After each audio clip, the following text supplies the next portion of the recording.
السلام عليكم ورحمة الله وبركاته، متتبعاتي الغاليات ومتتبعيني الأعزاء. كي دايرين؟ لاباس عليكم؟ صحيحتكم لاباس؟ نتمنى إن شاء الله تكونوا في أحسن الأحوال وبصحة جيدة إن شاء الله نتوما وأهلكم وأحبابكم. كنشكركم بزاف على حبكم وعلى دعمكم ليا، وكنقول لكم مرحبا بكم في قناتي وقناتكم مطبخ ساره ام هدايه. والناس اللي مازالين ما اشتركوش في القناه نتمنى ان شاء الله انهم يشتركوا في القناه ويفعلوا الجرس باش يبقاو يتواصلوا بكل جديد ان شاء الله.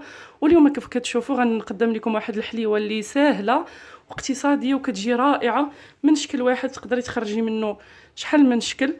يعني من عجينه واحده تقدري تشكلها كيف ما بغيتي. غندوزو على بركه الله المقادير. كنحتاجوا لرابعه ديال الزبده. انا عندي هنا الزبده غير ديال البواطه، يعني خدمت غير برابعه ديال الزبده ديال البواطه. عندي هنا 2 كيسان ديال الزيت، عبرت بالكيسان ديال العنبه. وعندي 2 كيسان ديال السكر سنيده، وعندي واحد الياغورت ديال الفاني، وعندي واحد شاسيط الفاني، وعندي واحد المعلقه صغيره ديال الخميره. هادو هما المكونات، والدقيق على حسب الخليط. غندوزو على بركه الله للطريقه ان شاء الله.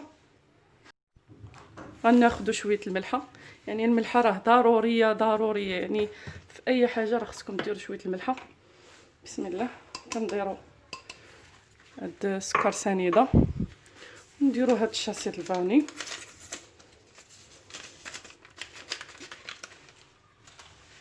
صافي. وغنخلطوا هاد الزبده، يعني الزبده كتكون بحراره المطبخ كيف كتشوفوا. انا عندي الزبده يعني جابداها ليله قبل من الثلاجه كيف كتشوفوا، يعني باش كتعاونكم انكم تخدموها بسهوله. صافي غنحكها مزيان حتى تذوب ليا هاد السكر سنيده مزيان، ونرجع معكم ان شاء الله. دابا كيف كتشوفوا من بعد ما حكيت هذيك السكر سنيده مع داك الفاني وشويه الملحه، دابا نضيفوا 2 كيسان ديال الزيت. بسم الله.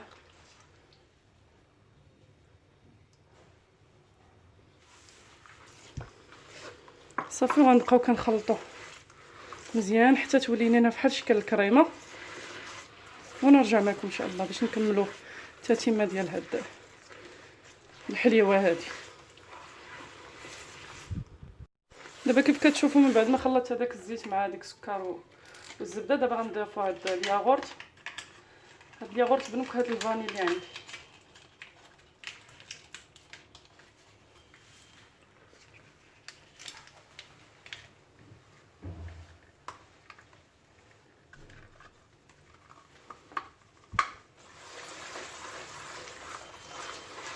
صافي وغنخلطو مزيان حتى هو مع هاد الزبده وهاد الزيت، ونرجع معكم ان شاء الله باش نضيفوا الدقيق. دابا كيف كتشوفوا من بعد ما خلطت هاد المكونات مزيان، دابا غنبداو نضيفوا في الدقيق. بسم الله. الدقيق كيف ما قلت لكم على حسب الخليط. وبالنسبه للخميره غنضيف معلقه صغيره. بسم الله.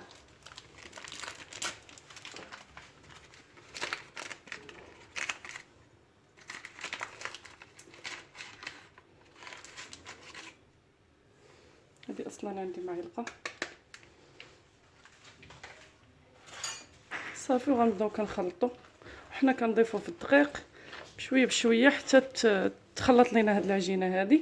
كتكون رطبه العجينه، ما كتكونش قاصحه وما كتكونش كتلصق، يعني كتكون عجينتها رطبه. صافي غنضيف الدقيق كيف قلت لكم، ندخل لها الدقيق الكافي اللي غيكفيها ان شاء الله. تلاقى بكم. دابا كيف كتشوفوا من بعد ما جمعت العجين كتجي على هذا الشكل، يعني خاصها تكون رطبه كيف كتشوفوا. دابا غنقسمها على 2. نتوما كيمكن لكم تقسموها على القياس اللي بغيتو، انا غنقسمها على 2. صافي كيف قلت لكم بغيتو تقسموها حتى على 6 المرات، يعني كيبقى لكم الاختيار. انا يعني 2 غنخرج منها 2 كيلات. صافي. وبالنسبه لاغوم، انا عندي هنايا لاغوم ديال القهوه وعندي ديال الحامض. بالنسبه لهاد النكهات كيمكن لكم ديروا اللي عجبكم نتوما. ممكن تحكوا قشيره الحامض، ممكن ديروا قشيره الليمون، يعني ممكن لاغوم اللي عندكم. ممكن انكم ديروا قهوه سريعه الذوبان، يعني اللي عندكم في الدار غتخدموا به. صافي غنضيف شويه ديال هاد النكهه ديال الحامض. بسم الله.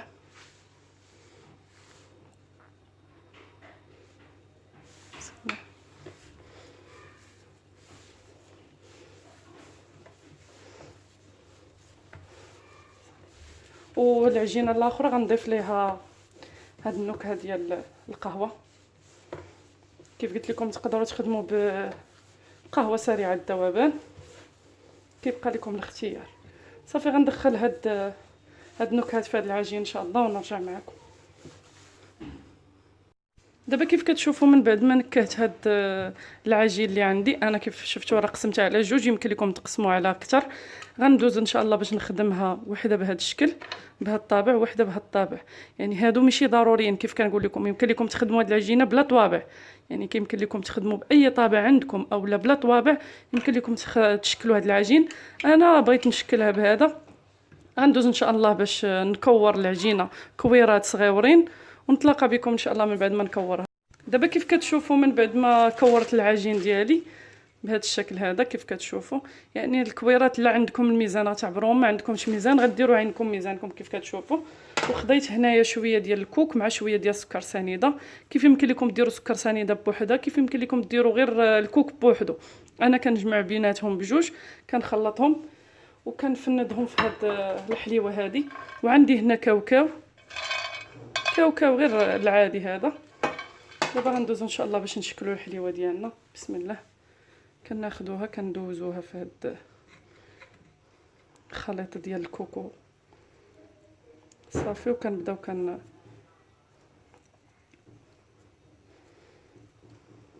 كيف قلت لكم الطوابع يعني كيبقى لكم الاختيار. انا درت بهاد الطوابع هادو، نتوما كيمكن لكم ديروا اي طوابع يعجبوكم صافي. وكناخذوا واحد الكاوكاوه كنديرها هنا الوسط كيف كتشوفوا. غنعاود معكم ان شاء الله. كيف كتشوفوا كنمروها في هاد الخليط ديال السكر هذا. كنحاولوا اننا نقادو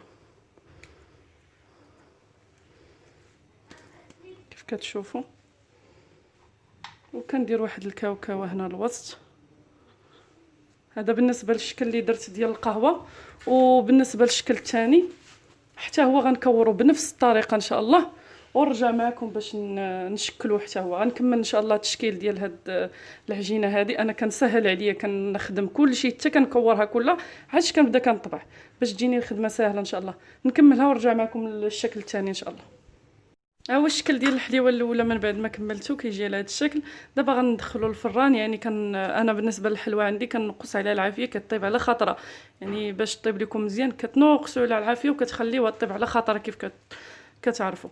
صافي غندخلها طيب ان شاء الله وندوزو باش نشكلوا الحلوه الثانيه ان شاء الله.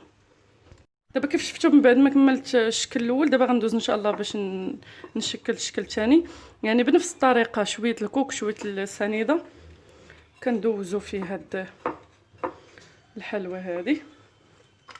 كناخذوا الطابع كيف قلت لكم، راه اي طابع عندكم غتخدموا به عادي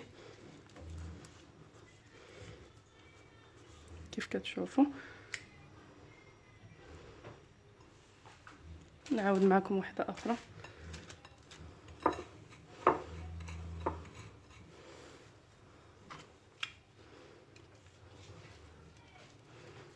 كيف كتشوفوا صافي. وغنكمل ان شاء الله بنفس الطريقه وغندخلها الطيب.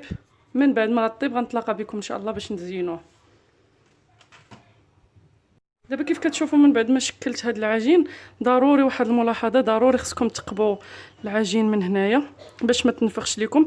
وتلقاو فين غديروا هذيك الحشوه، اما ديال الشكلاط اما ديال الفروي. ها هو الشكل الثاني ديال الحليوه ديالي من بعد ما خرجته من الفران. كيجي على هذا الشكل صراحه، حتى هو كيجي المنظر ديالو زوين. دابا غنعمرو ان شاء الله بالشكلاط. انا غنعمرو بالشكلاط اسود والشكلاط ابيض. نتوما كيمكن لكم تعمروه باي حشوه نتوما بغيتو، كيبقى لكم الاختيار بالنسبه للحشوه.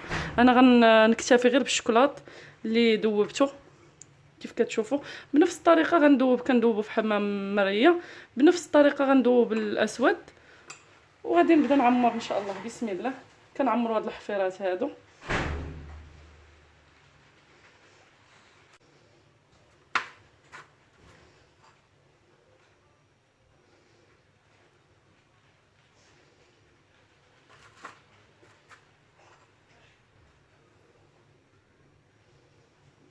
بنفس الطريقه ان شاء الله غنعمر، غندوب شكلاط اسود، وبنفس الطريقه غنعمر به هاد الحفيرات هادو، ونرجع معكم ان شاء الله باش نديروا الشكل الثالث ديال الشكلاط اللي غنخلط فيه شكلاط بيض وشكلاط اسود، ونرجع معكم ان شاء الله. كيف كتشوفوا من بعد ما عمرت هاد الحفيرات بهاد الشكلاط الابيض، عندي هنايا هاد الجوهر الملون، يعني كيبقى اختياري كيف ما كتشوفوا، يعني التزيين كيبقى اختياري. انا بغيت نضيفهم هنا من الفوق حبيبات من الفوق كيف كتشوفوا. يعني بالنسبه لهذا الجوهر ما كنديروش على الشكلاط وهو باقي سخون، يعني حتى كيبدا كيشد لينا في راسو عاد باش كنديروهم. وغنكملوا ان شاء الله بنفس الطريقه الحليوه ديالنا، نعمروه بهذا الجوهر ونرجع معكم ان شاء الله باش نكملوا التتمه ديال الحليوه ديالنا.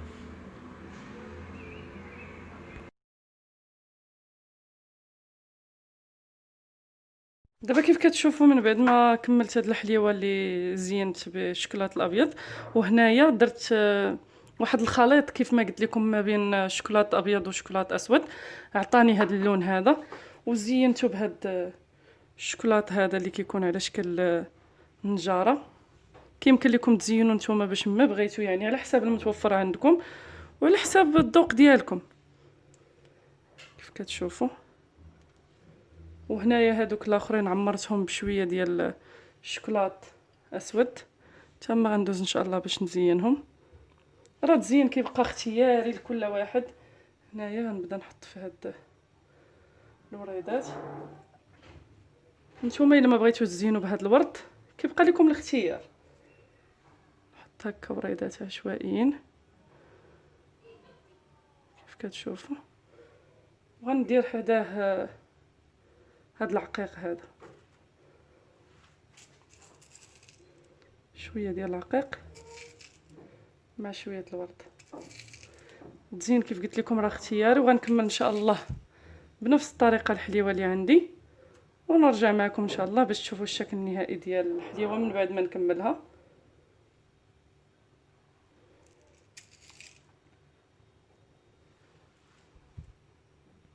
ها هو الشكل النهائي ديال الحليوه ديالي من بعد ما وجدات. كتجي على هذا الشكل، الصراحه كيجي الشكل ديالها رائع، وحتى المذاق يعني غزال بزاف واقتصاديه، وكتخرج تبارك الله كميه كبيره. نتمنى ان شاء الله انها تنال الاعجاب ديالكم وتجربوها، والا جربتوها ما تبخلوش عليا بتعاليقكم الغزاله، وتبارطاجيو لي الفيديو مع احبابكم ومع اصحابكم، وما تنساونيش بتشجيعكم ليا جيم.